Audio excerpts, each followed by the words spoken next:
It's time for Cats Talk Wednesday. Small town and big city joined forces. Vinny Hardy of Lynch, Kentucky, and Terry Brown of Louisville, Kentucky, team up to give you free-flowing, laid-back sports talk.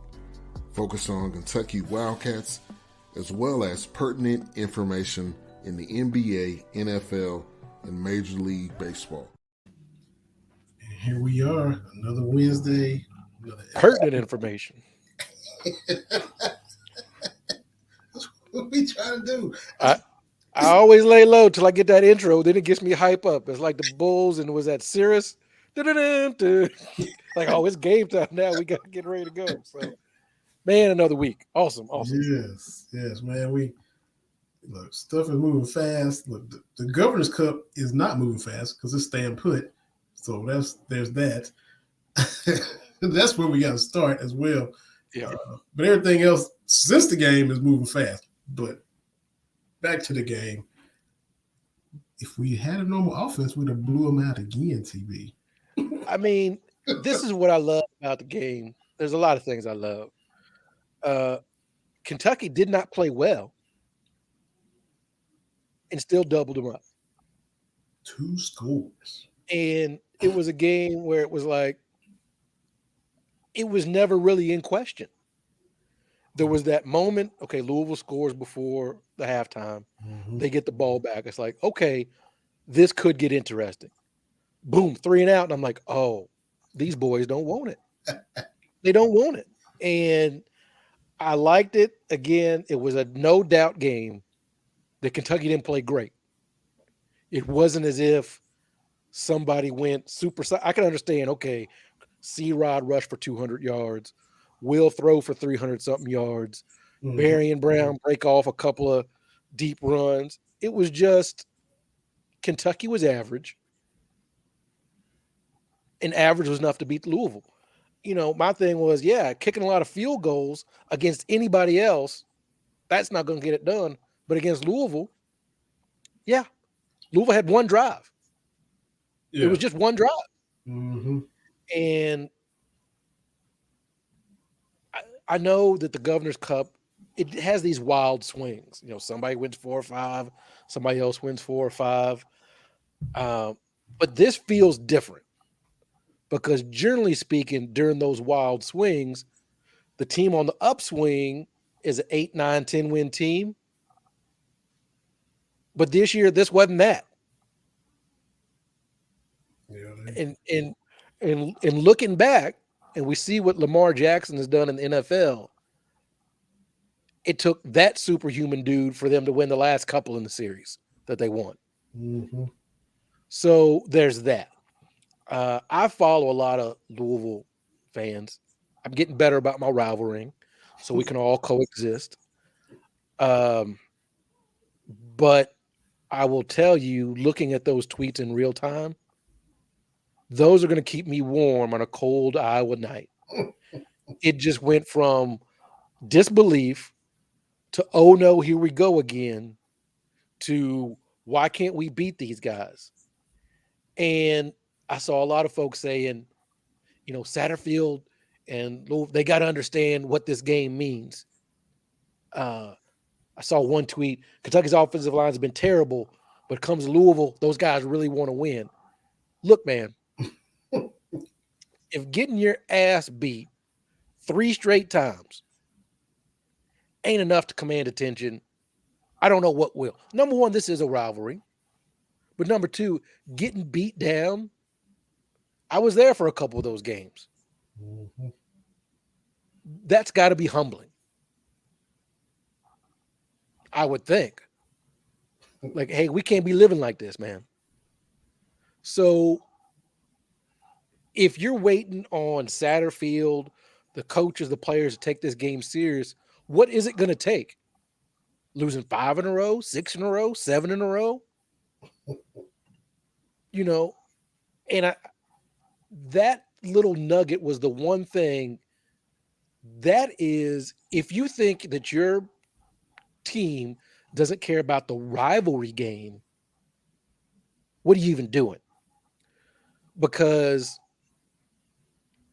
when we see coaches that have longevity, the common thread is you beat your rivals. Yeah. Folks ask me here in Iowa, like, how can Ferentz, we see what Iowa's offense is or isn't, Mm-hmm. but Ferentz never on the hot seat. Why is that?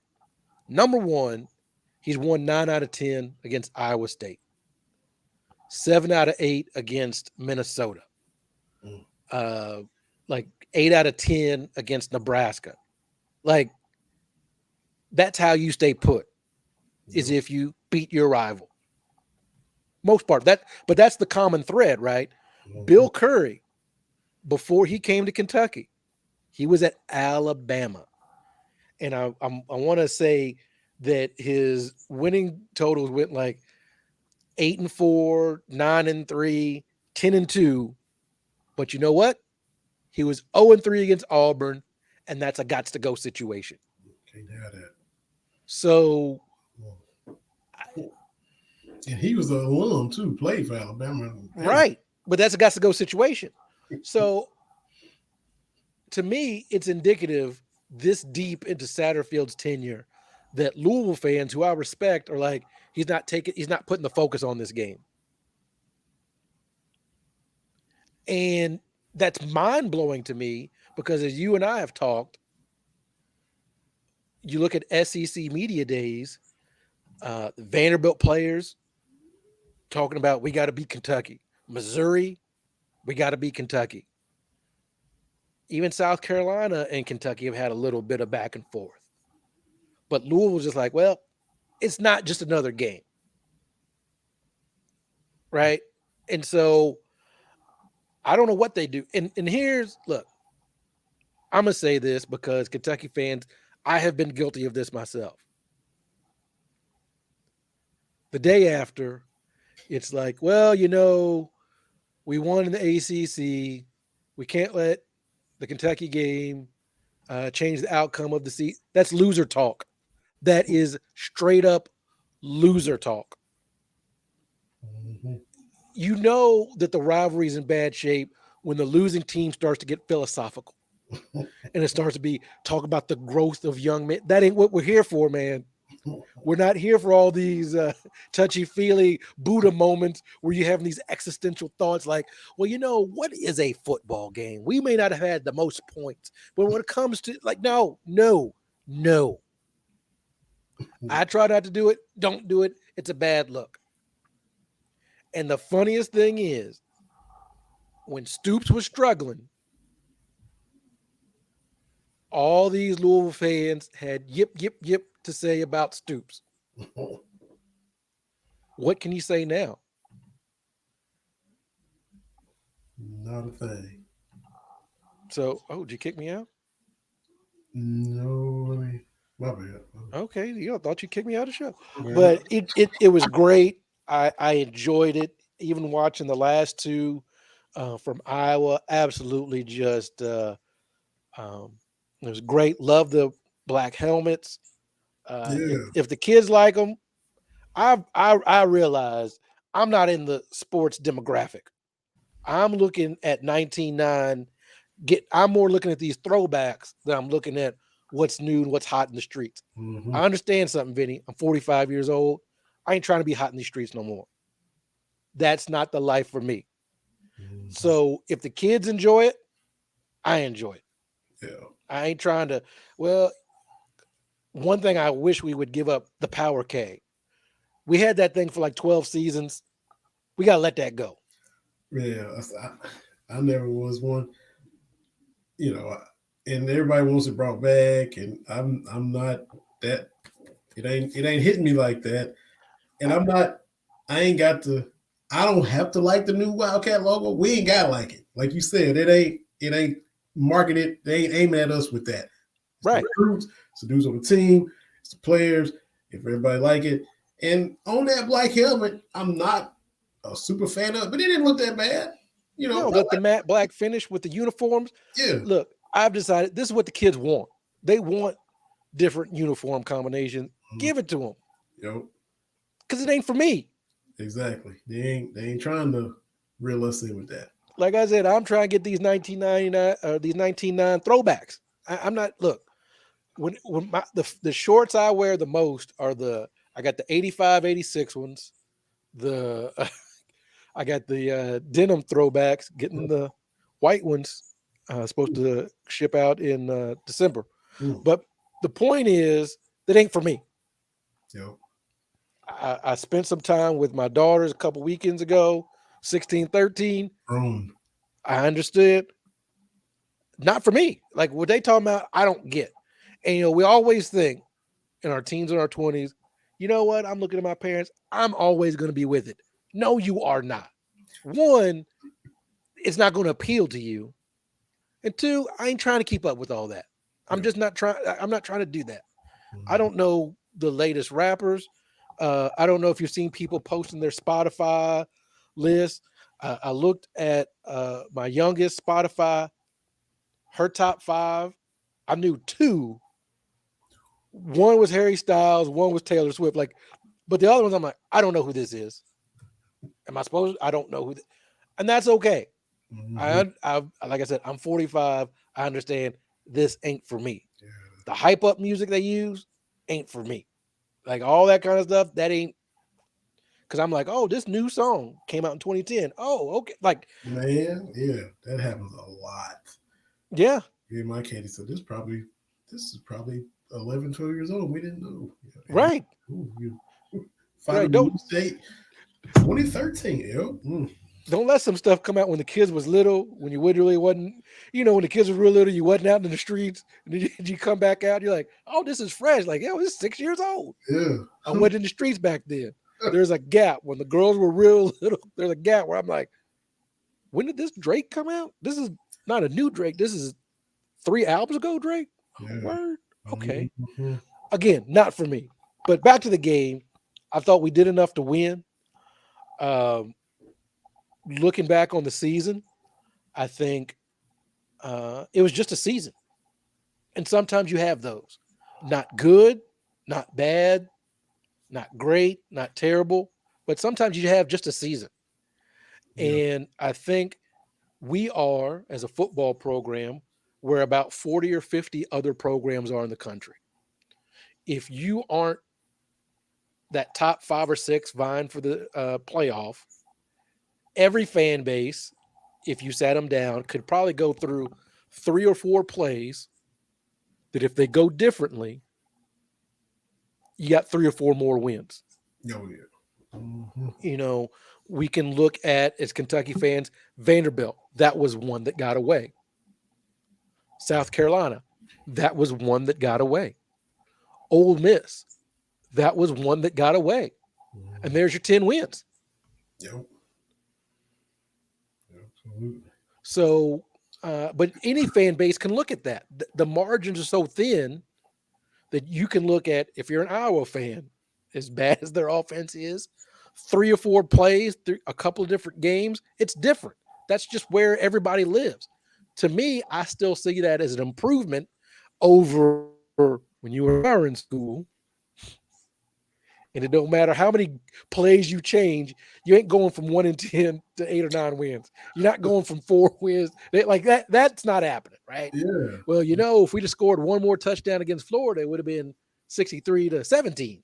You Yes. know, so it's different, and so it's okay. We talked about this on Spaces last night, and I'm like, it's okay. People. Well, I thought we could get to that 10-win plateau once again. That's rarefied air. Even with the additional games, that 10-win plateau is still Bama. It's still Ohio State.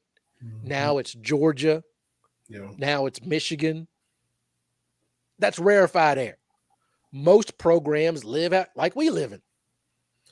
And if this is it is a season, if it is a quote down season, I'll take 7-5.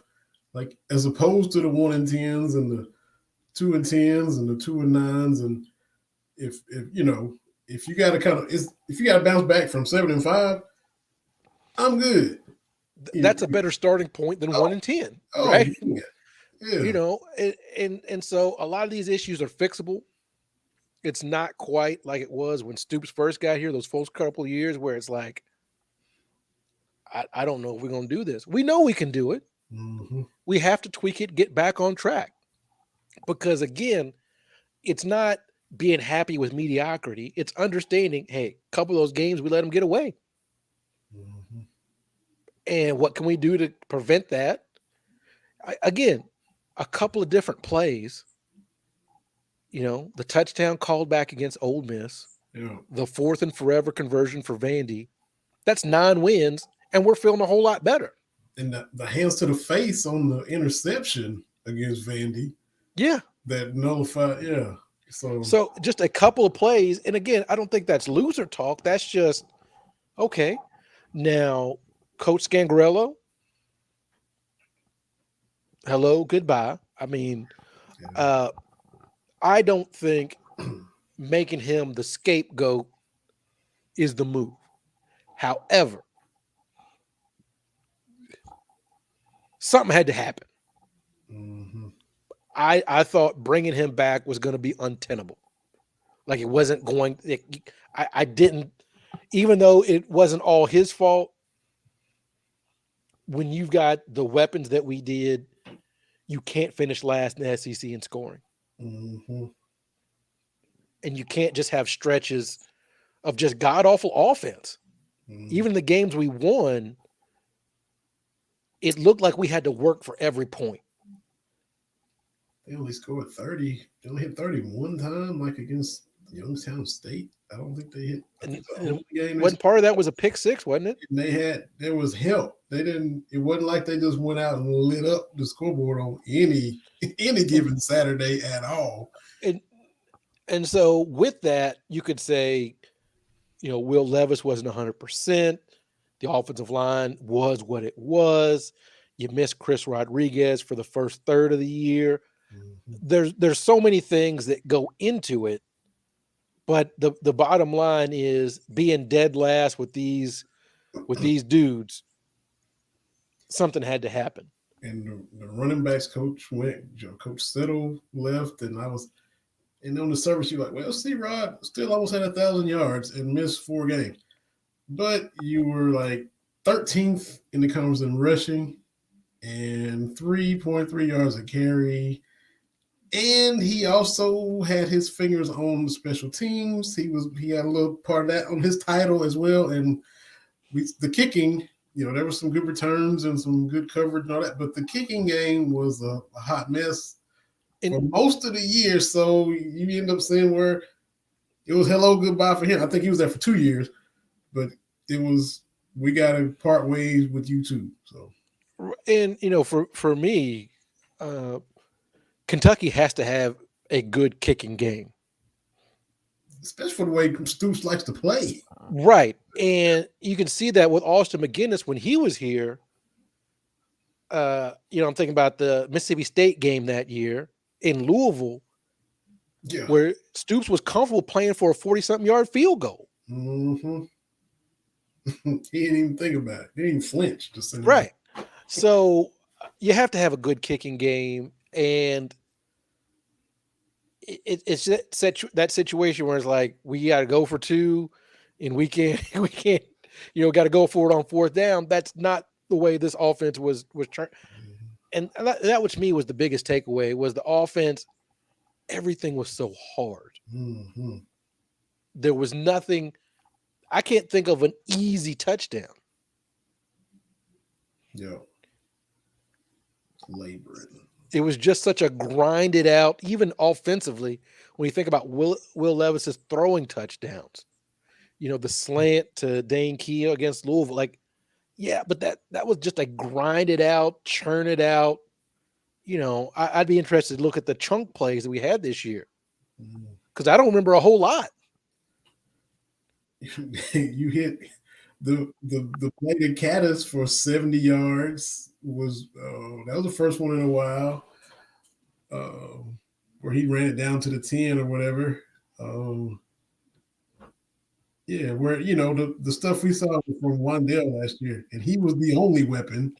Right. He was still out here getting explosives after explosives after explosive, and everybody knew he was getting robbed. especially when Ali was hurt. Everybody, they throwing to Wandale, and was still getting 20-yard plays, yards after catch. Wandale in space, and all these tight ends, these receivers, a few little plays to dingle here and there, but not as many as we should have seen. Right, and probably the biggest issues were the expectations. Yeah. And I'll be honest, I've thought about this. I thought the expectations were fair. Because when you and I sit down before the season and go game by game, Georgia was the only game I was like, yeah, I don't think we got a shot, even though we've played Georgia as well as anybody over the last couple of years. Nope. I've had this back and forth with folks. No, I don't feel bad about 10 wins because there were 10 games we could have won. We just talked about 3 that could have gone the other way to get to 10 wins. Nope. So no, I don't feel like that was wild and crazy. We're to the point now, and I know Tennessee was better than we thought, but still, even preseason, I was like, well, going down to Knoxville, we can do that. I don't feel bad about that. Mm-hmm. Or, South Carolina. I thought we had a good shot to go down to Oxford. We're to that point now where it's like those margins, man, where before it was a hope, a dream, and, a little bit of luck. No, we need to clean it up and play clean games. And nobody in that building was shying away from any of those expectations either. And I know Herb Street is from Ohio and him and Stoops were tight, but he wasn't out here saying it for nothing. Chris Doering has kind of been on Kentucky for years. They weren't just saying it just to say it. I think they saw, even with a more keen eye than what we see, reason to go out and say. I think Doering on SEC. I think Doering picked him 11-1. They do the little you tap the little board and win loss. He had 11-1, and so people it wasn't just saying it just to throw out some kind of wow. No, and that's the pushback I've been doing is I did not have my homer hat on. Yeah. To get to 10 wins. I didn't flippantly say 10-2. Mm-hmm. I wasn't flippant about it. Mm-hmm. But if you go game by game, you can see 10-2 was not a stretch. It just wasn't. And really the only game we looked outclassed in was Tennessee. Yeah. I thought Kentucky acquitted themselves very well against Georgia. Yeah, sure did. And it's not one of those, well, Kirby Smart was just trying to take it easy. The hell he wasn't. They was trying to grind out in the red zone and the defense held. Like, no, that's no. I mean, I said, I don't know how I said it or tweeted, but if you had told us, I might have said last week, the margin of defeat against Georgia would be smaller than the margin of defeat for the basketball team against Gonzaga, nobody would have believed it, especially with you just coming off a loss to Vanderbilt. And here comes Georgia the next week. And, Kentucky was looking, it was looking ragged, lose to Vanderbilt. That ain't happened since the Joker days. And then here comes the defending champs. I could easily see that getting out of hand, and you lose to them by 10, and basketball loses by 16 to Gonzaga. Maybe I'm wrong, but I was shocked to see they kept it closer than the basketball team. Yeah, it was. I still think it was a pretty decent weekend, all things considered. But the football program, they're going to make their moves. I do have faith in Stoops, but it's going to get to this point now. Like we said last week, he getting the big time contract, and it's what the market says. People can say, "Oh, that the market puts it." I mean, Mel Tucker at Michigan State is making 8 or 9. Like that's just the going rate. When everything left too, I'd have been surprised if Stoops had left too. Now you can't feel that way about every coach, but I would have actually been It's to the point now. Oh, he really is leaving for the. I would have been surprised if he had left, and because he just seems like I'm gonna be here, and I'm Yeah. just keep grinding and building this thing, and Yeah, I always, and what I've talked about, I'm here in the middle of Hawkeye country. I think if this job comes open here in Iowa, I think Stoops listens just because listening to some of their talk radio, they understand what he's doing at Kentucky and, making Kentucky competent at football gets you noticed. Now, I don't know if the boosters or whoever the money people would say that. I don't know if Stoops would say yes. I'm just saying there's a contingent of folks very, very knowledgeable of what Mark Stoops is doing in Lexington. So he's getting that money. But with that, we've got to play winning football. We have to have fewer of these games that get away. Gotta have, and you can't control everything, but you gotta have continuity with the offensive coordinator. Brad White's been there for, I don't know, 4 or 5 years now, and he's had chances to leave and he hasn't. I'm sure that maybe he wants to just stay at DC, but maybe somebody the right offer comes along and he leaves. But he's been there. We've seen him set up this defense to where it's not just putting up numbers in the non-conference. It's a legit top third of the league SEC defense as far as points and yards and scoring defense and all that. The defense played well enough to be 10-2. Yeah. Liam Cohen might have been that dude if you'd had some continuity on offense, but you can't blame him when the Rams come calling, when he just left there. So if you can get a dude on offense that can stay 3, 4, 5 years, just like you've had on the defensive side with Brad White, because, you had Neil Brown left to become head coach. Can't blame the man. Shannon Dawson didn't work out. He had some continuity. Eddie Gran, he never could have a healthy starting quarterback. I mean, he did what he did in and around backup quarterbacks. And, Drew Barker's got to flip it to Steven Johnson real quick. Terry Wilson back. Nope, Terry Wilson hurt. He never had he did what he had to do and still did a lot of stuff. So you had some continuity with him. Cohen leaves, you can't blame him.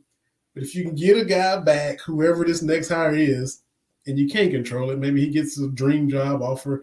If you can get a guy for the next 2 or 3 years that's got your offense and working with the talent and easier scoring and all the stuff with these weapons, that will be nice. Yeah, I'm sure that's what I'm sure that's what he's going for every time he makes a hire. But it just right. But things happen, and I think when you make general statements, you lose some of that nuance. Like Liam Cohen, he came and he did what he had to do, but when the Rams call, you got to go, right? Yeah. So, like Boston calling Patino, you got to go. You got to go. That's a got to go situation. So there's that. I think Eddie Gran gets a little bit more grief than he probably should, because, as you said, completely switching the offense on the fly all the time and not by choice. I think we undersell how difficult it is to go from what you were expecting to do with a healthy Terry Wilson to going with a wide receiver at quarterback and get your offensive linemen and your receivers and everybody else in line during the middle of the season. I think we've undersold the difficulty of that.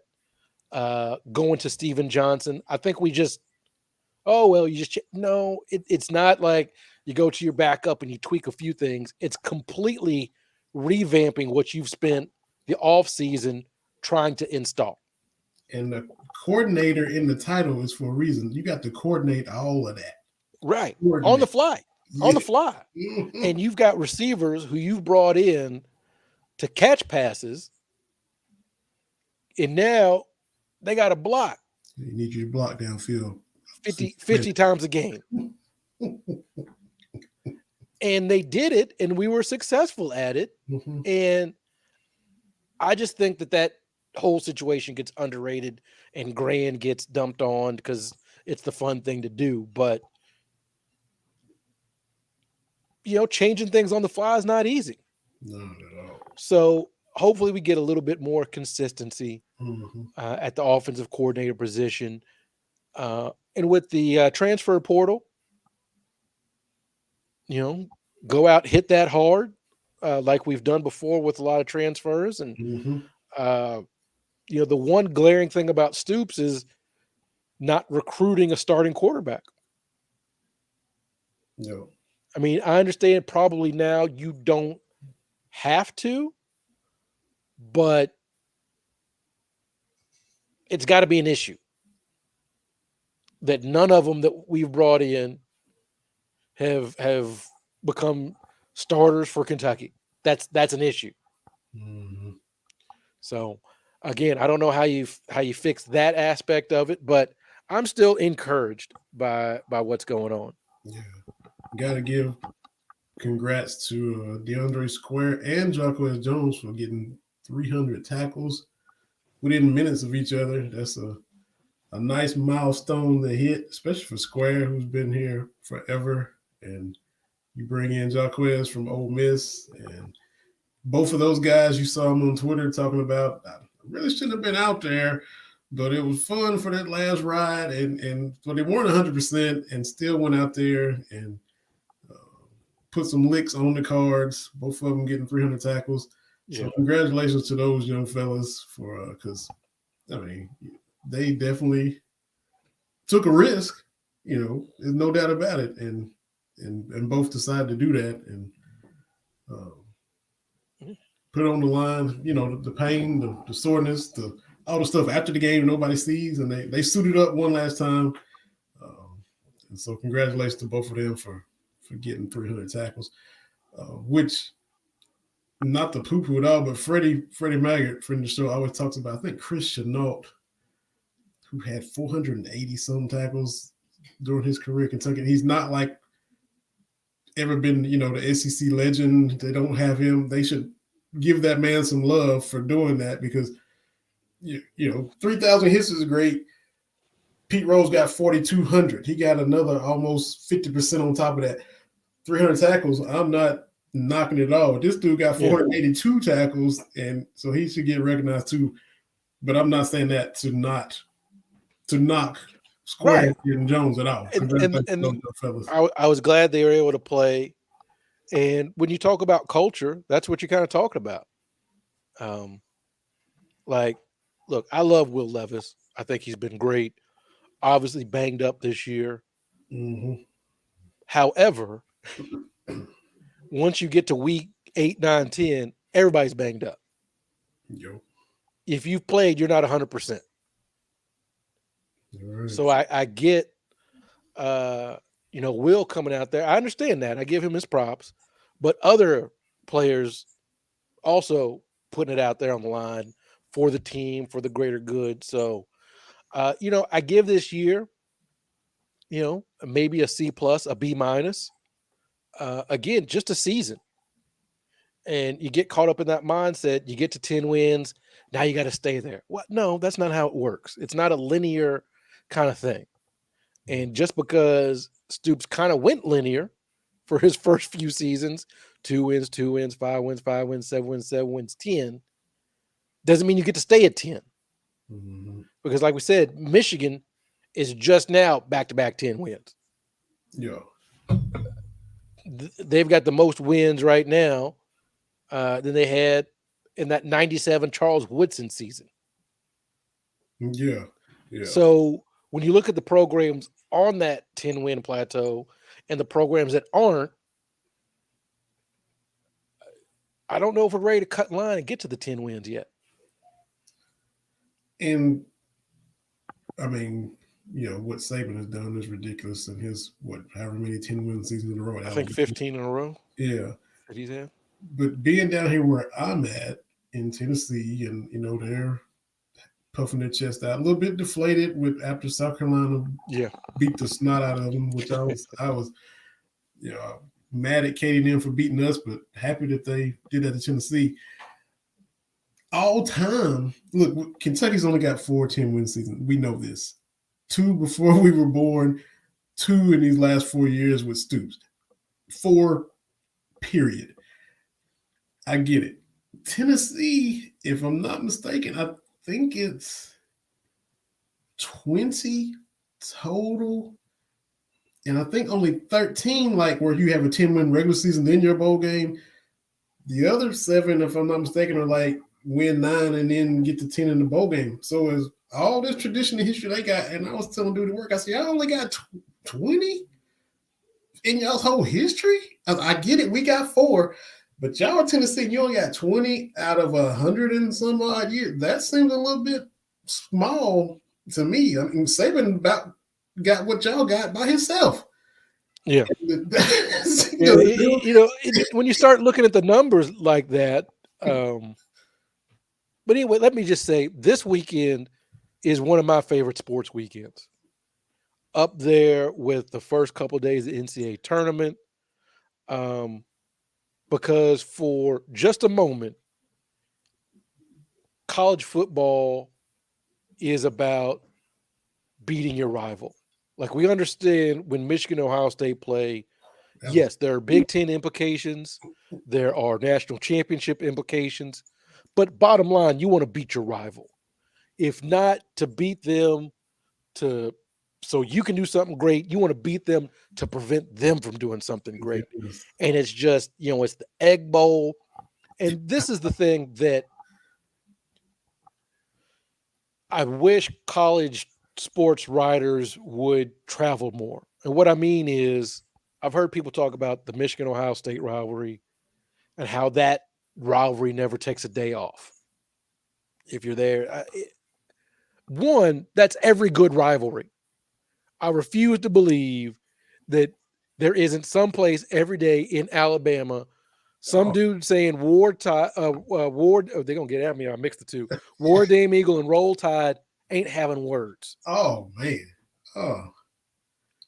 And the reason I tell people all the time, I know you see me on Twitter talk about it, I put the Louisville, Kentucky rivalry up there. Number one, every time they play, it is a great game, whatever the sport. Then you also have at least one of the teams is ranked. A lot of times, both teams are ranked. And so you're seeing high level. Honestly, the football game might be, if I would look at the rankings, the football game might have the lowest rankings of both teams heading into the matchup. Yeah, that's possible. Because I know Kentucky men's soccer was ranked, Louisville's women's soccer was ranked. Both volleyball teams are top winning their conference. We're gonna get to the women's volleyball team too. Baseball, like their baseball is ranked. Right. And I know, men's basketball might very well have a 24 and unranked team. We're going to talk about Louisville basketball too. Mm-hmm. But my whole thing is the Kentucky-Louisville rivalry never takes a break. The only reason I believe that rivalry doesn't have the national cachet is because basketball didn't play. If basketball had played, 50s, 60s, 70s, 80s, it would be up there.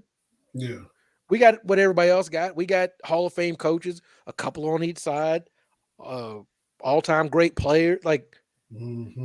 Anyway, I love, Oregon State. Oregon poo-pooed the bed. Yeah. With that one. I like watching the Egg Bowl because it never has any implications on anything.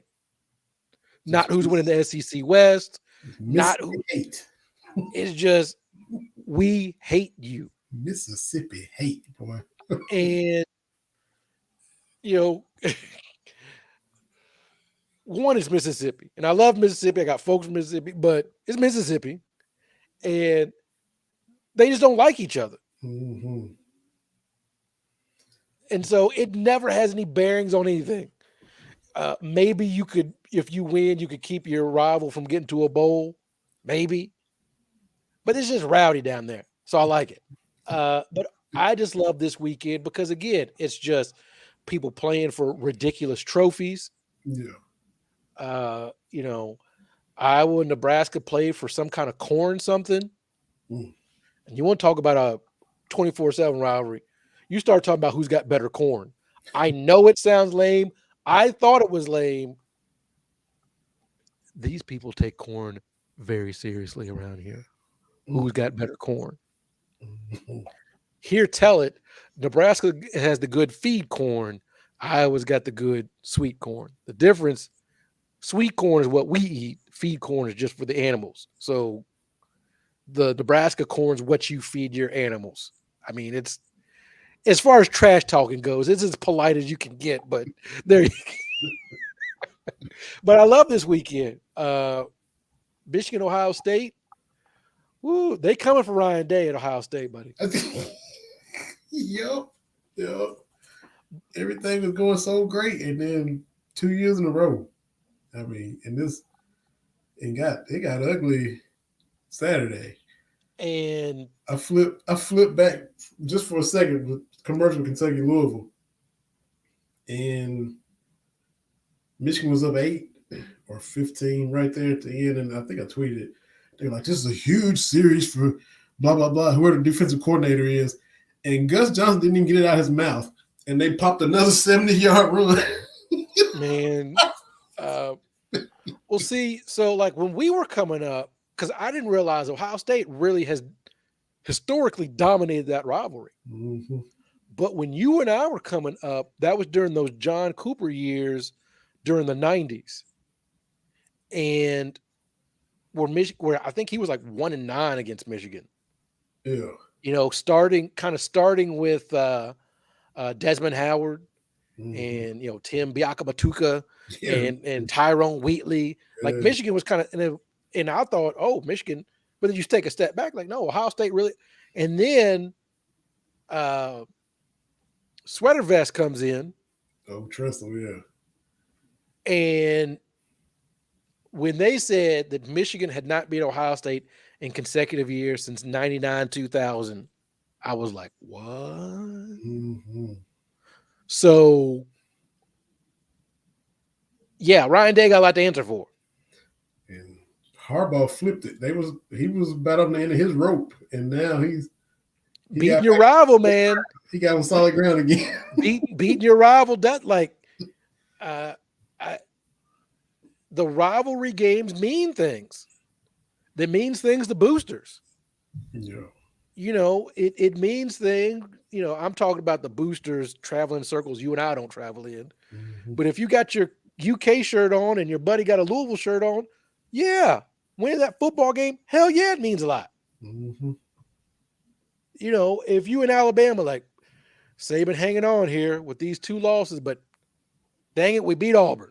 And you got Mississippi family, I got Alabama family, and going down to the cousins' houses, and it's all, hey, Auburn gonna whoop Alabama. It's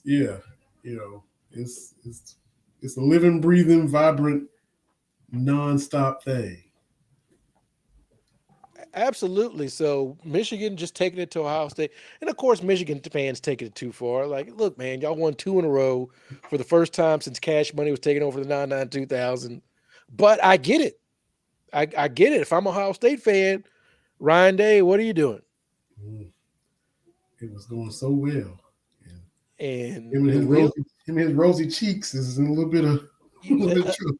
Especially followed up Urban Meyer, who, for his myriad of faults, took care of rivalry week. Mm-hmm. And I wouldn't blame you for forgetting Florida State played. Yeah. And Florida State won. That was must-see TV. Hurts my heart that the Florida State-Miami game means 0 and has meant 0. That was so good. Like, I can't, trying to explain to young kids, like, this used to be the biggest game regular season, like, every year. Every year. Keith Jackson on the mic. Oh, Nelly. Big Here East. in Tallahassee. Yeah, Miami's still in the Big East. It's Way back, that's why I love watching those U programs. Miami was different. And can Miami get back to that? Probably not. Probably not. MTSU. MTSU just went down there and showed out on them this year.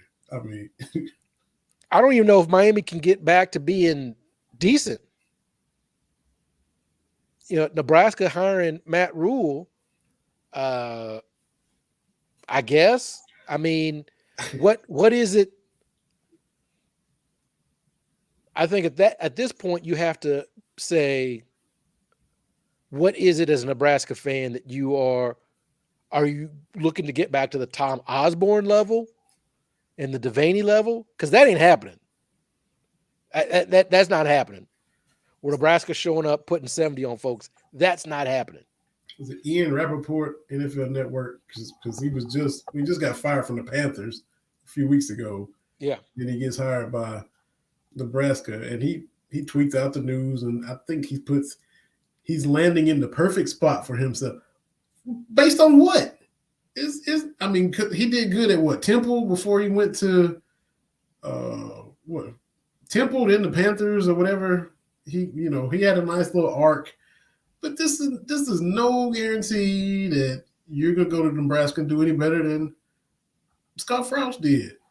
It's just not the same Nebraska. Right. It's not different conference. And what really hurt Nebraska was scholarship restrictions. Mm-hmm. When it went to 85, because way back when, Nebraska's not alone, but if you are a star player at this high school, oh yeah, we could bring your buddies. All y'all on scholarship. Mm-hmm. Well, they can't do that anymore. Yeah. And what also helped Nebraska is, especially during Tom Osborne, Texas, Oklahoma weren't good. Yeah. Oklahoma had that run. Howard Schnellenberger had a season. They had that black coach for another 2 or 3. It wasn't popping. Oh, Oklahoma. Yeah. Yeah. Oh, yeah. Oh, right. Blake, John Blake. Yeah. Before Stoops. Wow, I forgot about that. Yeah. Yeah. And so Texas, look, I asked this question. We keep seeing Texas is back. Back to what? They're a Vince Young season away from being 6 decades without championship. Was that them for the game of the century? Was that Texas, Oklahoma, or Texas, Nebraska? Oklahoma, Nebraska? That was Oklahoma, Nebraska. Yeah. Never mind. So Texas wasn't even in that. Never mind. So what is it? What is Texas back to? They wasn't. What they do with Earl Campbell? They wasn't even. They wasn't even doing nothing serious then, were they? I don't know, because that was, I guess, was that Big 8 or Swag Day? I'd have to look it up. But Texas, all I know is between Texas and Michigan, they got 1.5 championships in the last 50 years between them. And we keep talking about these teams like they back. And Notre Dame, don't you go far.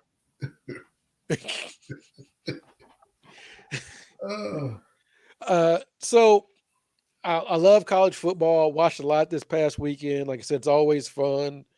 Rivalry week. That's what kind of separates college football from the NFL. In that respect, I do like that aspect of it. I think in pro sports, it's a little bit harder to maintain those rival kind of situations, except for the NFC East, which I love the petty of the NFC East. I'm on the record for that. When everybody and somebody else wins, there's always some trash talking, like, oh, the Eagles finally won. You just got one? That's it. Like Washington got 3, and they have been run by an idiot for 40 years. Like, you just got the one? Eli Manning got 2. Sure. Y'all just got the 1. Yo. And the Cowboys, y'all like, we put this whole division on the map. So I love the NFC East pettiness, just like I love the NL Central pettiness in baseball. The fans just hate everybody, and I love it. Meanwhile, by the 49ers, I don't really care about any of them. But what about going to trash talk the Rams? Yeah, well, yeah. Y'all take over this stadium. It's San Francisco South. The Cardinals have just imploded. Speaking of Ryan Day, Cliff Kingsbury about to be next. And Seattle is stumbling now. They started off great, and now they kind of. So I mean, I told you, man, my Niners, 5 of the last 7 at home, all their games in the Pacific time zone. I like it. mhm. I'd like the offense to do a little bit more, but they haven't allowed any points in the second half in 4 straight games. The defense is elite. Last 4 times the Saints have been shut out, 49ers did that. So I'm excited about the team. They flashed up this graphic. Was it through 50 starts? I think it was through 50 starts in San Francisco, and Jimmy G tied Steve Young for the record through 50 starts. A win-loss record? Yeah. Wow. Yeah, I know. I'm shocked. I'm just as shocked as you. I saw that. I was like, I understand the numbers, but let's keep it 100. Let's keep it 100. The route to get to that record, they took far different journeys, shall we say. We've never asked Steve Young to only throw the ball 8 times in an NFC Championship game. Oh boy. You said he tried Steve Young's record. I thought, what, they both started 50 games straight, or what are you talking about? Oh, right. he won the same amount. Wow. And I told you, that's where a lot of my San Francisco folks are. We're just like, Jimmy G is our dude. We met, like, complaining is going to do nothing. If he's going to keep on winning, why not? Yeah. I mean, and again, like I've said last few weeks, his record when he doesn't throw a touchdown pass is the best in the last 50 years in the NFL. That's just such a weird stat to even track. It is a weird stat, but my whole point, and I said it way back when, if that dude does not commit stupid turnovers, 49ers going to win. Yeah. Because I'm looking at the NFC standings, I'm like, there's still no team I'm scared to play. Mm-hmm.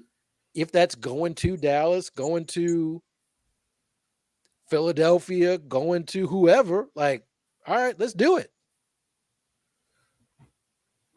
But like I told you, and I've told a lot of people on social media, let the 49ers win with Jimmy G at quarterback. Y'all going to mute me and unfriend me because I'm going to be ridiculous if that comes to pass.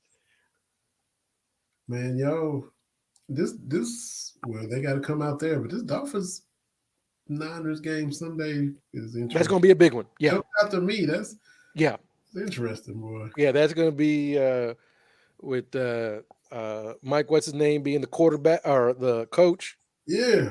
Yeah, it's going to be interesting because Mm-hmm. I do think that the 49ers offense is going to have to pick up some points. And which, D'Amico Ryan's about to be a head coach, or should be soon. But the same thing, Saleh was your coordinator DC before that, right? Yeah. So it's back to the way it was in the 80s, the 49ers coaching tree, baby. With your Mike Shanahans and your Mike Holmgrens and your Dennis Greens and things of that nature. I'm going to hope y'all handle the Commanders here in a few weeks. I might have to. Can we talk about Washington? I'll root for y'all on the 24th. Christmas Eve, I'll be a Niners fan. Good. That's good for Christmas. They'll be spreading Christmas cheer. But can we talk about Washington?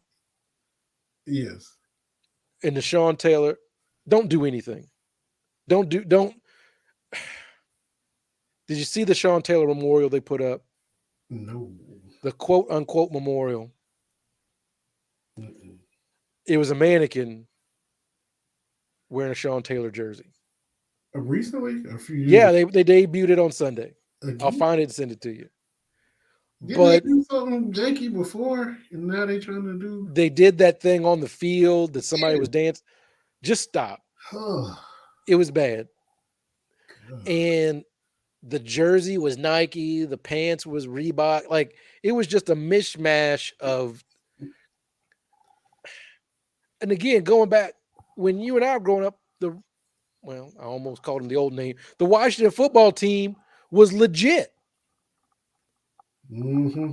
Like with Doug Williams and them and Mark Rippon and the Hogs and Joe Theismann. Like, And Charles Mann and Dexter Manley at defensive ends. I couldn't stand them, but those dudes were nasty. and Daryl Green was a dude, man. Oh, So Wilbur to see, Marshall and to see a franchise like that, and it goes back to what we've said. Sometimes these owners winning isn't what they're there for. mm-hmm. So that was bad. But I'm trying to think of any other NFL news. Tom Brady lost to the Browns, which just we the same age. As I've said before, there's better things I could do with my time than being out here hanging around these young dudes and getting banged in all week. Like, seems like I could do something else better with my time. Exactly. I thought this was already a lot, but it's everybody tweeting out. Will Levis announced he will declare for the 2023 draft. I thought that was a foregone conclusion. It's breaking news all of a sudden. According to at UK Blue Chips, I just thought he was always going to the draft, but okay. Yeah, Sea of Blue just tweet out. Will Levis confirms it. I Yeah, I thought that we'd already been operating on that conclusion. yeah, me too. Alrighty then. So that's yeah. It's breaking news, but I thought it was always a thing. He been on the draft boards and been a first round pick since back before the season started, and Yeah, still gonna see what he does with the bowl game or whatever. But if he plays fine, if he don't fine, look, just like Stoop said Monday on his calling show, his legacy is set, and I agree. yeah. I don't fault guys for chasing their dreams. Um, I guess we got to talk about basketball. Yes. Um, Another school from your hometown. yeah, Bellarmine beat Louisville. I'm not one of those people, and I saw a lot of this when Kentucky played North Florida and Bellarmine. Just do it against a big time team. I get that, Mm-hmm. but if you're a shooter, it is good to see the ball go in through the hoop. I don't care who you play. Mm-hmm. So I was very encouraged with the way they actually played defense against Bellarmine last night. I think that's going to be good. But of course, we got to see it against some name teams, right? Let me be clear. I don't like Bellarmine's offense. So And of course, a lot of people, I don't like Kentucky's offense. Yeah. My point is when you have 3 or 4 shot clock violations and that's just built into your offense, that's antithetical to basketball to me. I mean, the shot clock winding down, them dudes ain't trying to get a shot up. What is this? Your goal is just to make the other team play defense. Your goal should be to score the basket. Like that should be the goal. I don't like that. And it always harkens back to this is the way they play basketball in the 50s. Yeah. And we evolved from that because it's trash. Like, what are we doing here? Like, what do you have in your house? I've got asbestos because that's what they did in the 50s and it was great. Hell no. That's dumb as hell. Dumb as hell. Plus, if I'm being frank, whenever they start using coded language, they play it the right way. I know what the team's going to look like. Whenever they play well so fundamentally, I know what that means. They're a scrappy bunch. I know what the hell you're saying. They got a lot of players that don't look like me and you. And just say that's what you want to have, but don't say that's how you're going to win a championship. Mhm. Oh, they play the right way. Man, get out of my face with that. They play this slow down ball because they have to. They have to limit possession. But the fact you're not even looking for a shot, I don't want to see it. They won a championship. Don't care. UVA, Virginia runs the same kind of thing. I don't want to see that. Because, every year it's like, who's going to replace Cal, blah, blah, blah, blah, blah. And generally I just scroll through. Because whatever, it's all whatever. And somebody said Tony Bennett. I said, hell no. No. Ooh, Well, he could do, I do not care. I cannot watch that 30 times a year. ooh, Cannot, will not. ooh. You'd rather see Archie Goodwin run it? Yes, I would. Absolutely, I would. I would love to see Severe Wheeler just pound the ball. Yeah, absolutely, I would. Yeah. Versus whatever that is, it's successful. Do not care. Very brutal. Do not care. That'd be rough. I need a little pizzazz with my stuff. I know in my head I can go out to Walmart and get shoes to cover my feet because that's what shoes are supposed to do. I also know I'm gonna spend some money on these Nike Dunks because there's a difference. Mm-hmm. Both do the same function, keep my feet covered. One of them got a little bit more style, and that's what I need. He wins with it. Don't care. Don't care. And he was on Coach Crum's staff for 18 years. Yeah. And I mean, he is. I mean, I guess was he on the '86 team? I guess was he on that staff? I think so, but I'm not 100%. But yeah, he's got ties Louisville, and good for Bellarmine. Now, good for them. They are moved to D1. They won their tournament. Should have been in the NCAA tournament. Yeah. Good for them. Mm-hmm. I've done a lot of different things at Bellarmine. Used to be Bellarmine College. Now it's Bellarmine University. Good for them. The growth, excellent. I'm not watching basketball like that. Mm-hmm. Yeah. When all the commentators say they make you work on defense. Oh, okay. They're not very good on. Okay. All right. I see what you're saying. Pete Carrillo would be proud. But the thing about the Princeton offense is they back cut to the basket. Ain't nobody going to the hoop in that offense. True. Princeton will back cut you to death. Yes, it's methodical, but I give them credit. Everything is trying to go to the hoop. And when they catch you slipping, they go to the hoop. And they ain't out here trying to give up possessions just to make you tired on defense. That's dumb. That's dumb as hell. Getting a shot clock violation. Just what? We're going to take this delay a game just to make the defense on the field and make the defense tired. Yeah. I mean, come on now. You can't apply that anywhere. That's dumb. You intentionally walk that guy. Yeah, I'd like to get him on the base pass, get him really tired. Yeah. That's dumb as hell. I want to go out a stretch instead of wind up on purpose.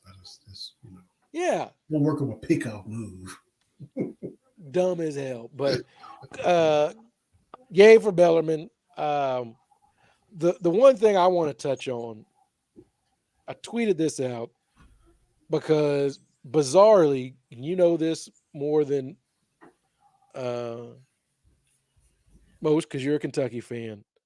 We always find one dude every year or so that just catches hell for no reason. And it's Severe Wheeler this year. Now, is Severe Wheeler perfect? No. Does he make mistakes? Yes, he does. But you have to have nuance to just saying, well, that dude can't play because he's terrible. Not true. So right now, as of this second, Severe Wheeler is 9th in SEC assists since 85-86. Wow. He's got 549, and Kareem Reed at Arkansas, that was surprising, is number one. And this is just since 85, 86. So it's completely feasible that at 7 assists per game, what he's averaging right now, Severe Wheeler could finish in the top 2 or 3 of assists in SEC play. And I had someone point out to me that the dudes on the assist list aren't very good. That's what somebody pointed out to me. Because Kareem Reed, he was solid. That's the last time Arkansas was good until Musk got there. Mm-hmm. That was a good run. Alex Caruso for Texas A&M. That was when they were actually winning SEC championships. Mm-hmm. D. Bost at Mississippi State. Now that might be the outlier because Mississippi State, they were ass during that time. I'm sorry, my language is getting colorful because I'm frustrated. Gary Waits at Alabama is number 4. Mm-hmm. Oh, 88 to 91. That's back when they had Spreewell in them. That's back when they started that. When Kentucky was down, that's back when Alabama got real good. Mm-hmm. And they won like 4 straight SEC championships or something like that. C.J. Watson at Tennessee. Well, I ain't giving Tennessee nothing. Wes Flanagan at Auburn. That's when Auburn, 97, 98, that's when Auburn was good. They had that Chris Porter year, right? That was 98. Or 90. Yeah. 89, somewhere around there. Yeah. Chris Choza from Florida. That's when Florida made the Final Four. That one year, right? Something. Anyway, Doc Robinson, and then there's Severe Wheeler. So he's got a chance to finish top 3 all-time last 40 years SEC basketball. He got 549, and how many did Reed have? 748. So 199. Yeah. So it's possible, depending on the run, it's possible he might catch him. But even at 7 assists a game, he's still pretty good. So going back to that, 7.3 assists per game leads the SEC, which he's going to do for the 3rd year in a row. Mm-hmm. Sure will. And but number 2 is Cason Wallace for 4.6, which is weird because you think the offense isn't doing what it should, but we got 2 of the top assist people.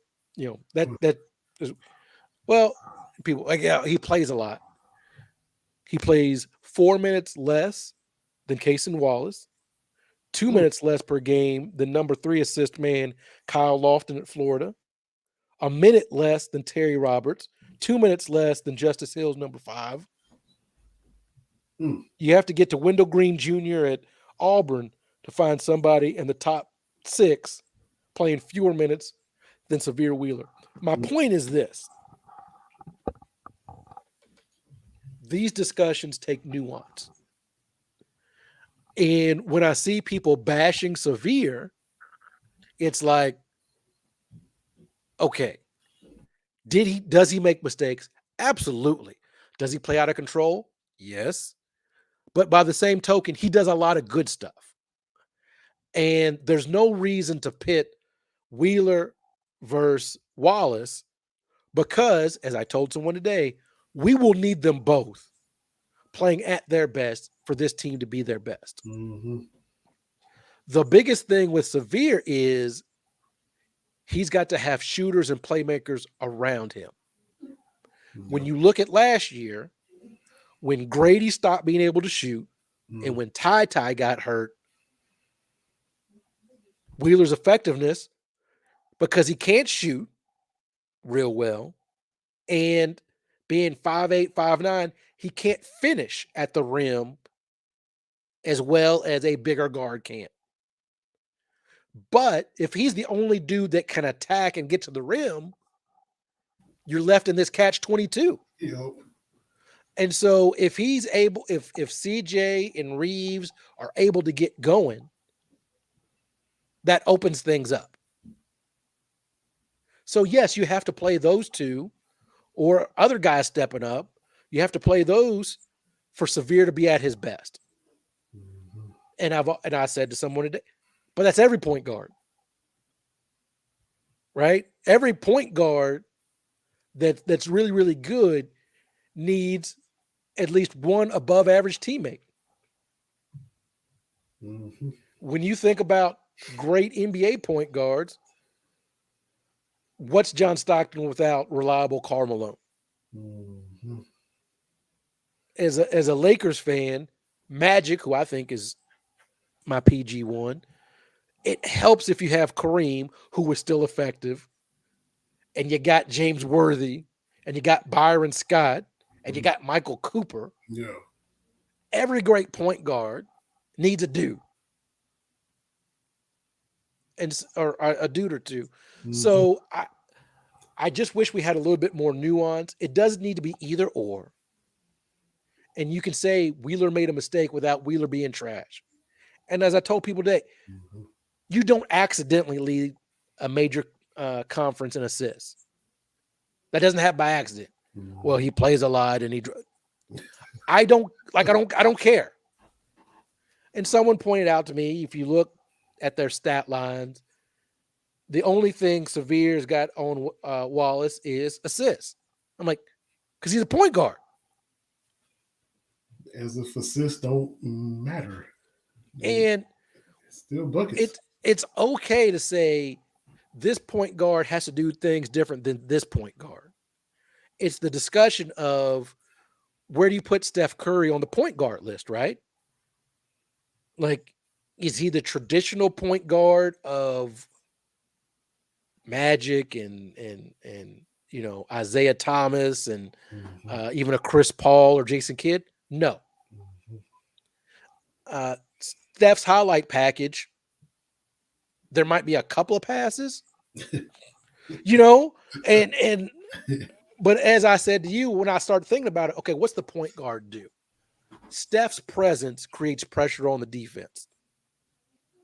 And he's a serviceable passer. Yeah. But for me personally, the way I see the point guard position being played, I wouldn't put Steph in my top 10. Or my not top 10, my top 5 point guards. Oh, okay. That's just me. Hmm. That's just how I see the point guard position. Okay. So Wheeler is that pass, because he had a pass last night. I'm like, oh, nice little pocket pass. Mm-hmm. But it helps if CJ's hitting his threes. Yep. There are other things that this team needs to do to really get going. Jacob Toppin needs to realize he's 6'9", 6'10", has athletic ability. He needs to take the game. He needs to push a little bit. Be aggressive. Because you saw what happened when he got in that rhythm against Gonzaga. Mm-hmm. Like, that's available. Mm-hmm. The only thing I was really upset about last night, I'm like, Jacob Toppin, if you don't stop passing this ball, you got a dude few inches shorter, can't jump with you. What are you doing? Mm-hmm. On the playground, you're like, oh, mismatch right here all day. Yo. And you put pressure on the other team to do something. Mm-hmm. So there's that. The other thing I think that's kind of fixable is I don't think the offense needs to run through Oscar. I love Oscar Tshiebwe. Mm-hmm. Love him to death. But throwing the ball to the post and letting him work, that's not the move. Yeah. One, he's still fairly limited on what he can do in the post, in those situations. And the biggest situation to me is he still isn't passing out of the double teams quickly or effectively. Mm-hmm. And when he holds, lets the defense reset, and that's how you end up with Wheeler at the top of the key with the shot clock winding down. Because they're dropping off him, right? And so if you know the double team's coming, that's the one thing I liked about Drew Timme is he's going to take it and he's going to make you pay for it. Yeah. And he's look, hate him, whatever. He's versatile enough to attack you off the bounce, and he can pick you apart passing. He threw some laser dimes against Kentucky. That one time they had Toppin on him, and he buzzed one right over top of his head. Yeah. On the money. And you talk about Oscar. Was it last night? He did kick one out to Severe, who hit the three. But to me, it was a situation where he could have just went straight up and just bodied the dude. He had him under the rim, turned around and just threw a little baby hook, and he kicked that one out. And I'm like, why you kick? Okay, Severe May. All right, okay. Yeah, it's one of those. No. Yeah, okay, I'll take it. I still think things are fixable. Yeah. You know, I saw a lot of people talk about, well, we got all these veteran players. How much better do you think their ceiling is going to be? I've watched the NBA for a long time, and even great players, great teams, it takes a little bit of time to get it going, even at the professional level. So I still think there are fixable things, but we're to that point in the season. Hey, you got to do it against Michigan on Sunday, right? You got UCLA coming up. You got to take care of some business now. I believe in you, Cal, but we got to start doing this. Yeah, because he's made us roll our eyes. I just tweeted out, I haven't seen him basketball business. I might have been wrong, but it was 1978. We roll our eyes and all that stuff. But that video where he's like, be patient, I rolled my eyes at that. I'm like, man, you got all these dudes back, yeah, blah, blah, blah. And like you said, and we're having to be more patient than we thought. He said the other day, we're going to break out. Well, we still waiting to see the breakout. So, maybe it's going to happen. He's in practice every day. I'm not. But like you said, I think Larry Vaught said it the other day. He said, Cal always says, you don't have to make every shot, but you can't miss them all. But Larry Vaught said, you don't have to win every big game, but you can't lose them all either. So that's true. That's where Cal needs, that a big time win. I know Michigan's not great, but you beat Michigan, you beat UCLA. You got to make people feel better. And Michigan, speaking of Virginia, Michigan should have beat them last night. Like Denny Green, they had them, but let them off the hook. So they coming off a loss when they go to London and Sunday. And talking about basketball, college basketball, everybody hates polls, right? Hate the AP poll, whatever. And I've always argued you can look at individual polls through the week, different weeks. You can look at, somebody loses and drops down, but ordinarily the AP people get it right. And what I mean by that is the teams that have appeared in the AP poll the most. Are you ready? Kentucky, North Carolina, Duke, Kansas, UCLA. That's your top 5. So those 5 schools, by my math, have like 31, 32 championships. Like the AP, they get it right. Surprisingly, Louisville is number 6 all-time appearances, but they've only been number 1 for like 2 weeks. In the AP? In the AP. Wow. They didn't get to be number 1 in the poll until like fairly recently. Very, very weird. Very, very weird. Go back to Steph Curry. He averages 6.5 assists a game. And in 2013 and 14, his career high 8.5 a game. Even though he's not traditional, man can still he can still dish it. Yeah, so that's right. And so there's that. I googled the first AP poll in 1949. Oh, right off of a championship. Right, Kentucky won in 48 and was about to win another one. So yeah. Do you know Kentucky was number 2 in the poll? Ooh. Can you remember, or do you want to take a guess on who was number 1? 48.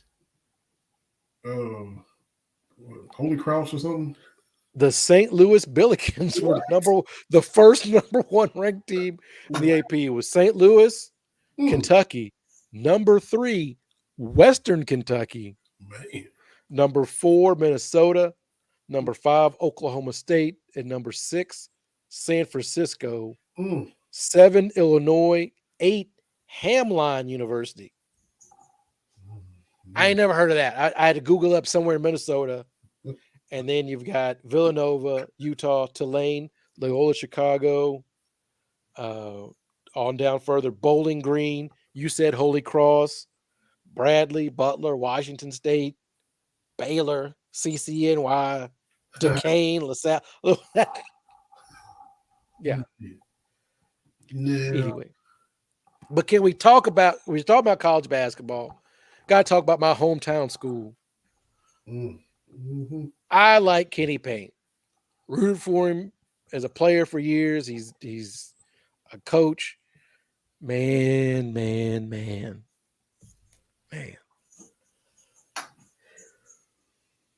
Mm. I don't know if they won't win a game. Like, I just don't know if they can stumble into winning a game. Mm. It's going to be a situation where it's not.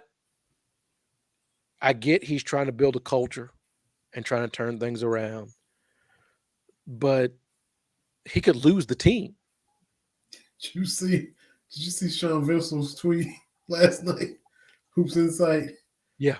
Where he said, I'm not sure I'll be able to tell when the team does quit on Kenny. You can't tell. Have they? Will they? You can't tell. And it's a bad situation, and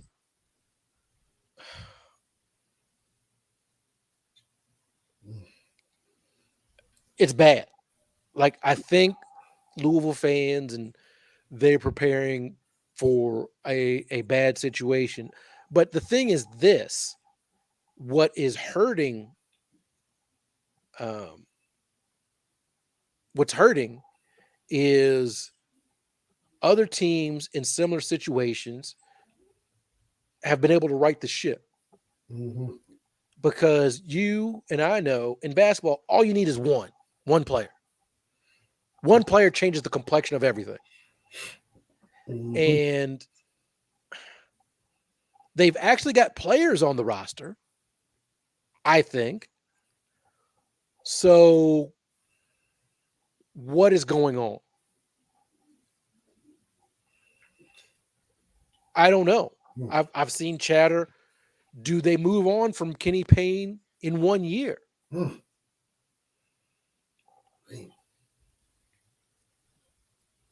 Because as we've talked about big time jobs, Louisville's a big time job. Mm-hmm. Louisville's a big time job because, like I said, yeah, they haven't been number one that often, but they got the 6th most appearances in the AP poll. That's pretty solid. More than Arizona, more than Indiana, Syracuse, Michigan State, like more, right? This is not one of those jobs where you can just figure it out. Right. And you've got to give people something to hope for. Like when Pitino arrived on campus, that 14-14 year, there was at least a little bit of hope. I remember this in real time. Like, we knew the cupboard was going to be bare, but there was something you could point to, like, boy, he playing that defense and we shooting them threes. That's different. Mm-hmm. It was revolutionary back in those days. You know, Yeah. you old like me, you know. But you got to give fans and people something to believe in. That's how you turn things around. That's how you get players to believe.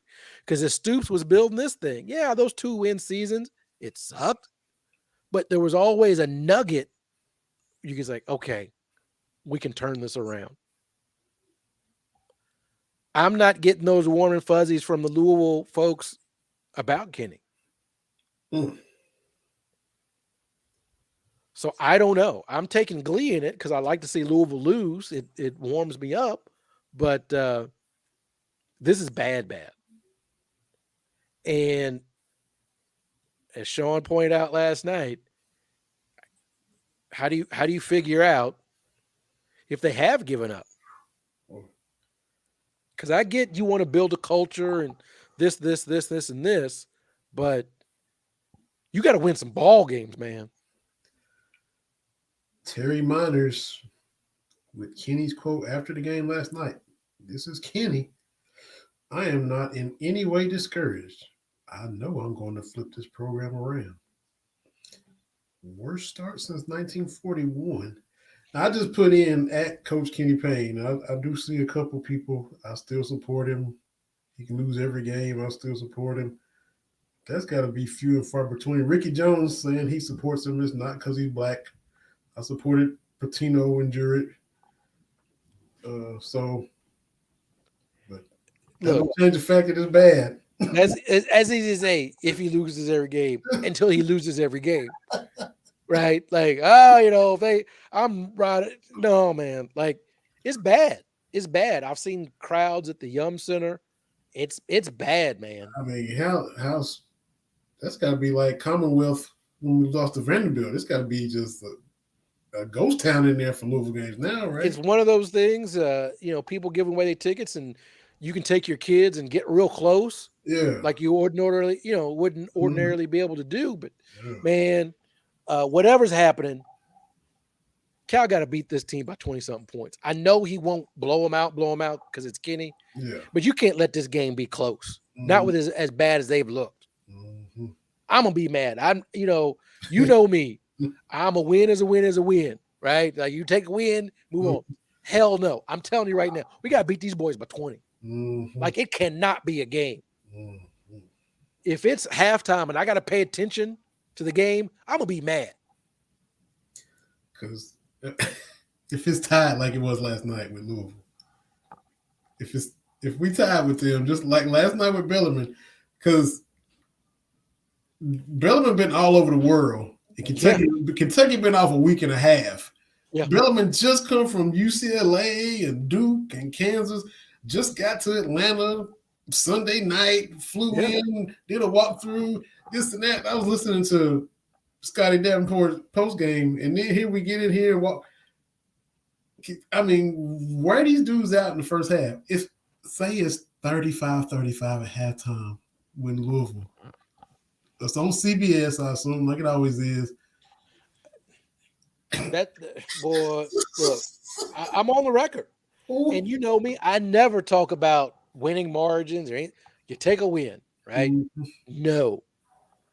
Beat these boys by 20. All these slow starts we done had. No. Yeah.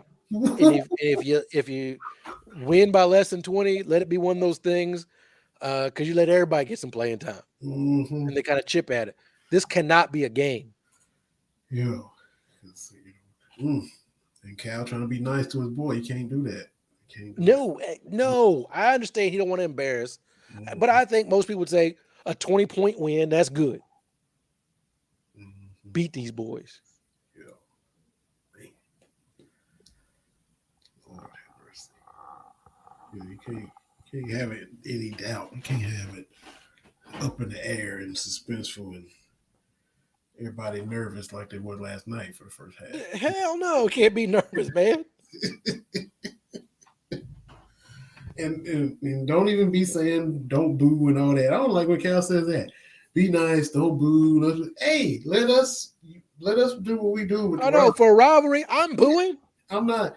We ain't got to shoot each other at the dialysis store, but we can be hostile and have the petty Louisville hate going. Don't tell us how to fan against each other. Absolutely. Absolutely. We ain't got to be shooting each other like we was, but we can talk that talk and do what we do. That's just how it is. Outstanding. This can be heard everywhere. I should have said that at the beginning. If y'all don't know that by now. we just started doing the show, but find us wherever you get your podcasts. We're gonna rock and roll. Yeah. Roku and YouTube. If you don't want to watch, you want to listen, got you covered. And next week, bowl extravaganza. We're going to be previewing the CFP bowls. We're going to be previewing, of course, Kentucky's bowl. We're going to be talking about SEC teams, Big Ten teams, ACC. maybe Big 12. I don't even know who's in the Big 12 and Pac-12 if we gotta. But we're gonna be talking about bowls next week. Man, I can't wait. Can't wait. I'm stoked. I got some guests lined up. We're gonna go through all of them, man. It's gonna be fantastic. And if your Louisville guest or any guest from Louisville comes on the show after the Governor's Cup and the basketball season they're having, I salute whichever Louisville guest you get because it's hard. I'm working on it. I said we'll be nice, but we're just looking at a bowl preview. Talk about bowls. Outside of the CFP, are there any other intriguing matchups? Because there's always some matchups. I thought that Kentucky versus Iowa was a pretty good matchup with the Stoops connection. I thought that was an intriguing bowl, even though we were kind of in the middle of it. Yeah. I'm just hoping, and I saw this, with Iowa being what its record is and Kentucky being what its record is, whatever bowl they might meet up again. I'm like, for the love of everything, keep for my house, please don't let Kentucky and Iowa play again, man. Yeah, man. I ain't trying to get put out. That's right. We did that enough. We did that in football and women's basketball and softball. We had enough of that last year. Absolutely. And then across the board in several. Can I live? Let TB live is all I'm saying. But yeah, it's gonna be good next week. We're gonna be rock and rolling, talking about bowls. Absolutely. Kentucky men's soccer, man, the season came to a end. Lost to Pitt in the Sweet 16. Hadn't lost and didn't quite get as far as everybody hoped. They still had you can't say it wasn't a good season when you only lose one game. Unfortunately, it was in the tournament. Yeah. But had a strong season, and no doubt they'll be back in the bell again doing their thing next year. So they represented us well. So shout out to men's soccer team, volleyball team, 6th straight SEC championship. Mm-hmm. Fantastic. You'd have to go back a little way for men's basketball to have won 6 straight SEC championships. Right. So, like I always say, if you only pay attention to Kroger Field and Rupp Arena, you're missing out on a whole bunch. Mm-hmm. Absolutely. So good stuff, fun stuff. Looking forward to you getting lined up next week. It's gonna be fun. Bowl talk, man. This is good. Bowl extravaganza. That's it. So looking forward to it. Y'all come back next week. And keep checking us out. BS3 Network, Roku, wherever you get your stuff. We'll be there. And join the fun next week, as TB likes to say. Join the fun. Always for the fun, baby. Appreciate y'all, man. Appreciate you. Stay safe. Stay warm. You and the missus be good. Yeah, it's cold up here now, man. Lord have mercy. That cold wind blowing. I'm not built for this. I'm a Southern boy, man. I don't need this. But at least I got a roof over my head. I look at it like that. I hear that. Appreciate y'all watching, and we'll see everybody next week on Cats Talk Wednesday.